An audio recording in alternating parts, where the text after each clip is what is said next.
علیہ توکلت وهو رب العرش العظیم۔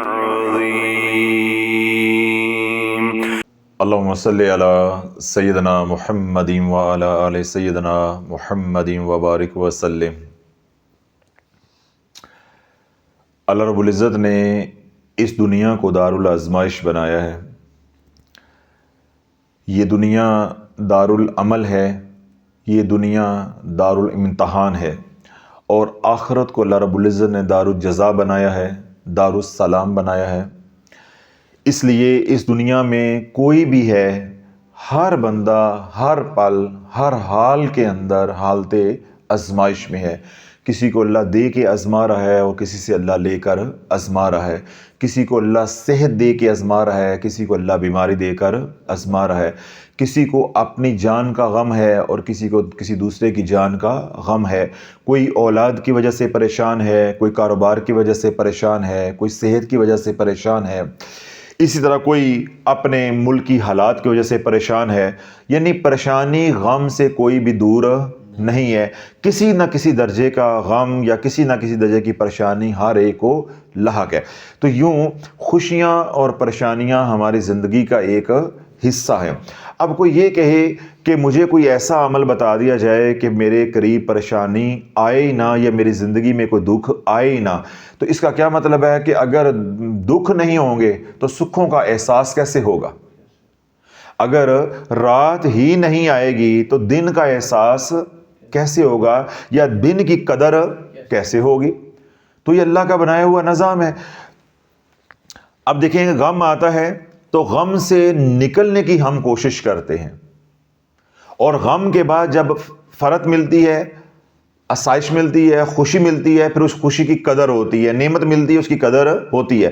اور اگر نعمتیں ہی ملتی جائیں پھر ان نعمتوں کی کوئی قدر رہ جائے گی؟ اس طرح کوئی بیمار نہیں ہوا اس کو صحت کی قدر کیا رہ جائے گی؟ اس طرح بڑھاپا اگر نہیں ہوگا تو جوانی کی قدر کون کرے گا؟ تو یوں عرض کرنے کا مقصود یہ ہے کہ دنیا جو ہے، یہ ہماری زندگی جو ہے، یہ آزمائشوں کا دوسرا نام ہے۔ یہ غم اور خوشی کا کھیل ہے۔ نہ ہمیشہ کسی نے غم میں رہنا ہے اور نہ ہمیشہ کسی نے خوشی میں رہنا ہے۔ نہ حالت غم ہمیشہ کے لیے ہے اور نہ حالت خوشی ہمیشہ کے لیے ہے۔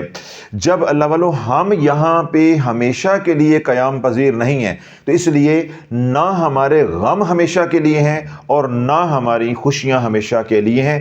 یہ الٹ پلٹ جو ہے نظام ہوتا رہنا، جیسے دن میں سے رات اللہ نکالتا ہے اور رات میں سے دن نکالتا ہے، ایسے غم کہ اندر سے اللہ خوشیاں اور خوشیوں کے اندر سے اللہ غم۔ اس لیے اللہ رب العزت قرآن مجید فرقان حمید کے اندر ارشاد فرماتا ہے فَإِنَّ مَعَ الْعُسْرِ يُسْرًا إِنَّ مَعَ الْعُسْرِ يُسْرًا۔ ہر تنگی کے ساتھ آسانی ہے، بے شک ہر تنگی کے ساتھ آسانی ہے۔ اس کا کیا مطلب ہے کہ جہاں غم آتے ہیں پھر ان کے ساتھ اللہ آسانیاں بھی دیتا ہے۔ اس طرح جب کوئی آسانی آ جاتی ہے تو پھر اللہ غم دے کے بھی آزماتا ہے کہ جب میں نے اس کو خوشیاں دی تو اس نے میرا شکر ادا کیا بالفرض، تو اب میں اس کو غم دیتا ہوں کہ آیا یہ صبر کرتا ہے کہ نہیں کرتا؟ آیا صبر کرتا ہے کہ نہیں کرتا؟ تو جس نے خوشی میں شکر کیا اور غم میں صبر کیا وہ ہمیشہ ہمیشہ کے لیے کامیاب ہو گیا۔ کیوں؟ اللہ نے صابر اور اللہ نے شاکر کے ساتھ کس کا وعدہ کیا ہے؟ کامیابی کا۔ صابر کے لیے بھی جنت کا وعدہ ہے اور شاکر کے لیے بھی جنت کا وعدہ ہے۔ تو اللہ رب العزت جو دیا ہے اس پہ شکر ادا کرنے کی ہمیں توفیق عطا فرمائے، جو نہیں دیا یا کمی ہے اللہ اس کے اوپر صبر کرنے کی توفیق عطا فرمائے، اور اللہ کے ساتھ ہم اپنا دعاؤں والا تعلق جو ہے وہ جوڑ کے رکھیں۔ جو نہیں ہے وہ اللہ سے مانگتے رہیں صبر کے ساتھ، اور جو ہے اس پہ سجدوں میں اللہ کا شکر ادا کرتے رہیں، تو اللہ والو زندگی انشاءاللہ سکھی ہو جائے گی۔ زندگی میں اللہ والو کوئی غم آ جائے، کوئی پریشانی آ جائے، کوئی تکلیف آ جائے، کوئی وظیفہ، کوئی کچھ نہیں کرنا۔ جو 5 اعمال ہم امت کو بتا رہے ہیں انہی 5 اعمال کے اندر رہنا ہے، انہی 5 اعمال کے اندر رہنا ہے۔ 5 وقت کی نماز حصار کے ساتھ، خضری عمل کا حصار۔ جو حضرات آج پہلی دفعہ تشریف لے کر آئے ہیں، یہ سوشل میڈیا پہ پہلی بار سن رہے ہیں، جنہیں معلوم نہیں ہے کہ خضری عمل کیا ہے، آرزو چینل پہ جائیں، چھوٹا سا بیان ہے خضری عمل کا، وہ سنیں، آپ کو معلوم ہو جائے گا خضری عمل کیا ہے۔ 5 وقت کی نماز خضری عمل کے حصار کے ساتھ، دن رات کملی والے پہ درود پاک، ایک تسبیح استغفار کی، آنکھوں کی حفاظت، رزق حلال کمانے کی کوشش۔ اب یہ ہمارے اوپر پریشانی آ گئی، بچہ بیمار ہو گیا، گھر میں کوئی تکلیف ہو گئی یا کوئی مالی پریشانی آ گئی وغیرہ وغیرہ۔ اب میں نے ابھی کیا بولا کہ ہم نے اللہ کے ساتھ اپنا تعلق جو ہے دعاؤں والا وہ مضبوط رکھنا ہے، تو اللہ سے دعا کرتے رہنا ہے۔ اور دعا کیا کرنی ہے؟ یا حیو یا قیوم برحمتی کا استغیث۔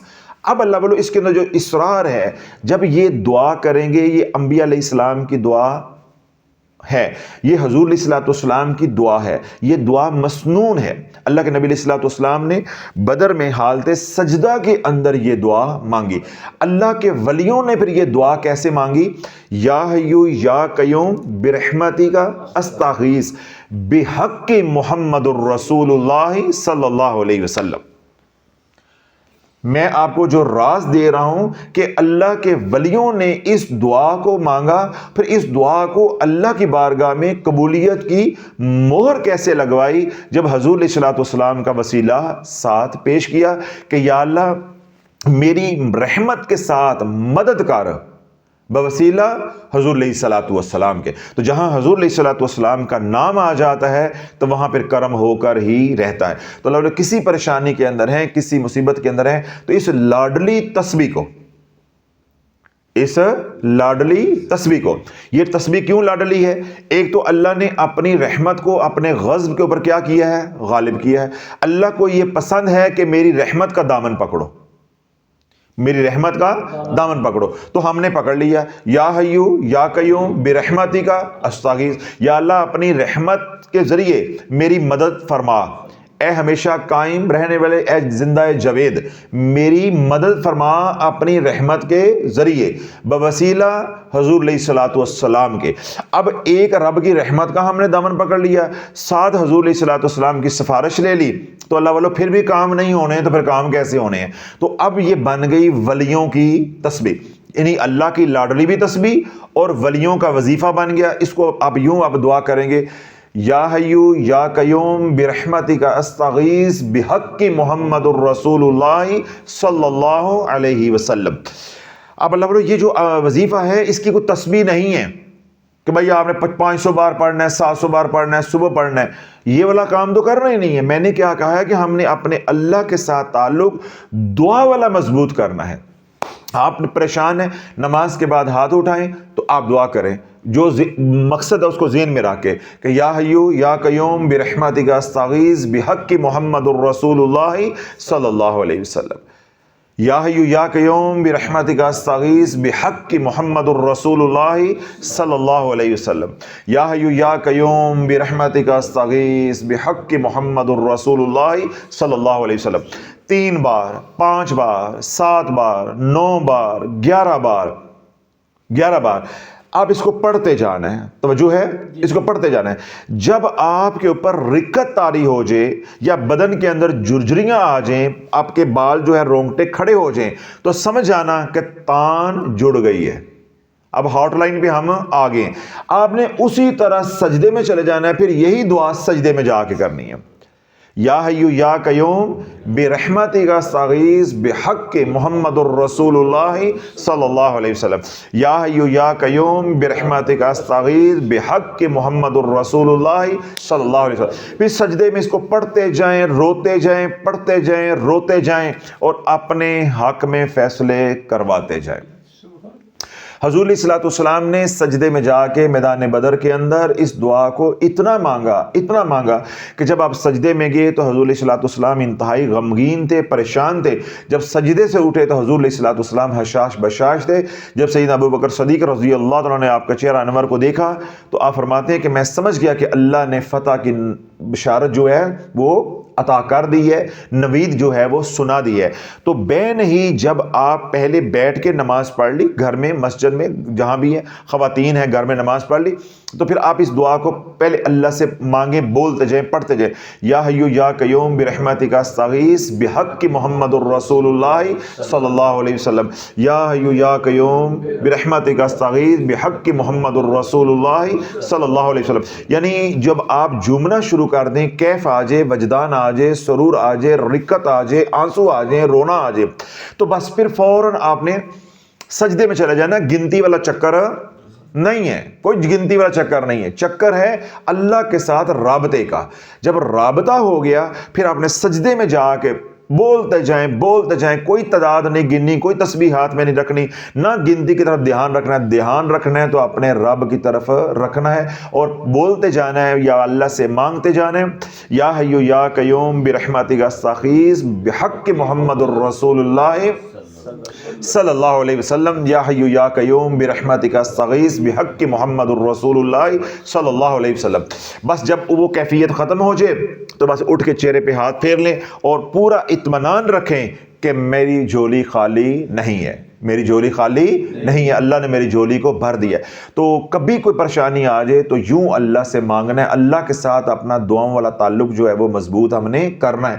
جو کہ ہمارا تعلق ٹوٹ چکا ہے، ہم نے اللہ کے ساتھ تعلق جو ہے وہ منتوں والا، لیروں والا، ٹاکیوں والا، ہانڈیوں والا بنا لیا، یا کالے کپڑے والا، یا مور کے پنکھ والا، جو کہ ہے ہی نہیں.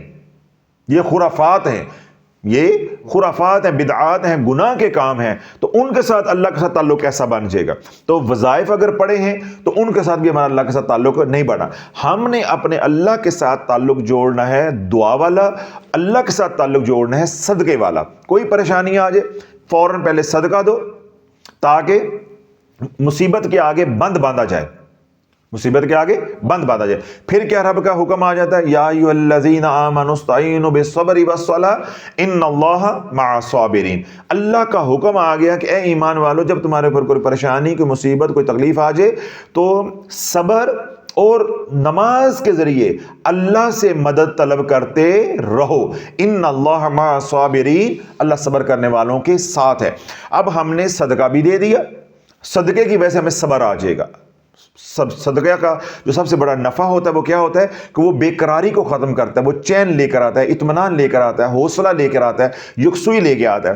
اب دوسرا اللہ کا حکم کیا ہو گیا کہ نماز کے ذریعے. اب آپ نے ظہر کی نماز پڑھی، ٹھیک ہے، اب تیسرا حکم کیا ہے کہ اللہ سے مدد مانگتے رہو. تو اب یہ مدد مانگنے کا جو طریقہ ہے وہ میں نے آج بتایا ہے. پہلے دو حکم جو اللہ نے دیے ہیں وہ آپ کو بتائے ہیں کہ پہلا کام کوئی پریشانی آ جائے تو صدقہ، دوسرا کام کیا ہے نماز کا اہتمام. اگر نماز کا وقت نہیں ہے تو صلاۃ توبہ پڑھ لیں، نفلی نماز 2 رکعت پڑھ لیں. اس کے بعد رب کیا کہتا ہے کہ صبر اور نماز کے ذریعے مدد طلب کرو، یعنی میرے سے مانگو. تو پھر یہ مانگنے کا طریقہ ہے، یہ کیا طریقہ ہے مانگنے کا. پھر جب آپ نے نماز فرض پڑھ لی اس کے بعد عمل کر رہے ہیں، یا نماز فرض کا وقت نہیں تھا، آپ نے 2 رکعت نماز نفل پڑھ لی، یعنی صلاۃ الحاجت پڑھ لی، صلاۃ توبہ پڑھ لی، تو پھر آپ ہاتھ اٹھا کے اللہ سے مانگیں گے، یا حی یا قیوم برحمتک استغیث بحق محمد الرسول اللہ صلی اللہ علیہ وسلم. یا حی یا قیوم برحمتک استغیث بحق محمد الرسول اللہ صلی اللہ علیہ وسلم. پھر میں نے یہ بات واضح کی ہے کہ اس کی کوئی تعداد نہیں ہے، یہ آپ کا اور اللہ کا معاملہ ہے. آپ 2 بار پڑھیں، 5 بار پڑھیں، 7 بار پڑھیں، آپ کے اوپر کیفیت آ جاتی ہے، رقت آ جاتی ہے، وجدان آ جاتا ہے، آنسو آ جاتے ہیں، رونا آ جاتا ہے. بس اسی کیفیت میں آپ نے سجدے میں چلے جانا ہے. پھر اللہ سے ایسے مانگنا ہے، ذہن میں یہ بات رکھنی ہے کہ کملی والے نے سر تب اٹھایا تھا جب فیصلہ اپنے حق میں ہو گیا تھا. تو یا اللہ میں نے سر تب اٹھانا ہے جب فیصلہ میرے حق میں ہو جائے گا. تو اللہ والے اس عمل کو بار بار کریں، دن میں 50 بار کریں، صبح کریں، رات کو کریں. کوئی اجازت کی ضرورت نہیں ہے، کوئی کڑے کی ضرورت نہیں ہے، کوئی شرائط نہیں ہے، کچھ نہیں ہے، کوئی اثر بعد نہیں ہے. اللہ یہ عمل کرنے کی مجھے بھی آپ کو بھی توفیق عطا فرمائے. یہ ولیوں کا وظیفہ، یہ حضور علیہ الصلوۃ والسلام کا وظیفہ، یہ تمام انبیاء علیہ السلام کا وظیفہ، یہ اللہ کا لاڈلا وظیفہ، یہ اللہ کی لاڈلی تسبیح، اللہ ہم سب کو کرنے کی توفیق عطا فرمائے. چلتے پھرتے اٹھتے بیٹھتے بھی اس کو آپ ورد کے طور پہ بھی کریں، تب بھی نفع ہی نفع ہے. ایک طرف اللہ کی رحمت کو متوجہ کر رہے ہو، ایک طرف کملی والے پہ درود پڑھ کے حضور کو بھی متوجہ کر رہے ہو. کیوں؟ اس میں درود بھی آ جائے گا نا. یا حی یا قیوم برحمتک استغیث بحق محمد الرسول اللہ صلی اللہ علیہ وسلم. جتنی بار آپ پڑھو گے اتنی بار درود بھی. تو رحمت ہی رحمت ہے، ادھر سے بھی رحمت ہے، ادھر سے بھی رحمت ہے. ایک دعا آپ پڑھ رہے ہو یا حی یا قیوم برحمتک استغیث، اور دوسری آپ دعا کر رہے ہو صلی اللہ علیہ وسلم، وہ بھی دعائے رحمت ہے، یہ بھی دعائے رحمت ہے. اللہ والو جب دونوں پر رحمت والے ہو جائیں گے تو پھر کرم ہی کرم ہو جائے گا۔ تو اللہ رب العزت جو ہمارا تعلق کمزور ہوا ہے اللہ کے ساتھ دعاؤں والا، اللہ اس کو مضبوط کرنے کی توفیق عطا فرمائے، تاکہ ہم ٹیڑھے میڑھے بغیر شرائط کے وظائف پڑھ کے جو اجڑے ہیں یا امت اجڑ رہی ہے، اللہ ان کو بھی ہدایت عطا فرمائے کہ جو سادہ اور مسنون ذکر ہے اس کی طرف ہم آئیں، جو انبیاء علیہ السلام کا طریقہ ہے اس کی طرف آئیں، جو اللہ کو پسند رستہ ہے ہم اس کی طرف آئیں۔ جب اللہ کو یوں پسند ہے کہ میرے سے یوں مانگو تو پھر ہم اسی طرح مانگیں جیسے اللہ چاہتا ہے۔ تو اللہ ہمیں اسی طرح توفیق عطا فرمائے، اپنے محبوب علیہ السلام کی زلفوں کے صدقے اللہ اس عمل کو تمام حضرات کو کرنے کی توفیق عطا فرمائے۔ جو دکھی ہیں اللہ ان کا دکھ دور عطا فرمائے، جو سکھی ہیں اللہ ان کے سکھوں میں برکتیں عطا فرمائے، گھروں میں ہسپتالوں میں جو بیمار ہیں اللہ ان سب کو شفاء کاملہ عاجلہ عطا فرمائے۔ سبحان ربک رب العزت عما یصفون وسلام علی المرسلین والحمد للہ رب العالمین۔ اللہم صلی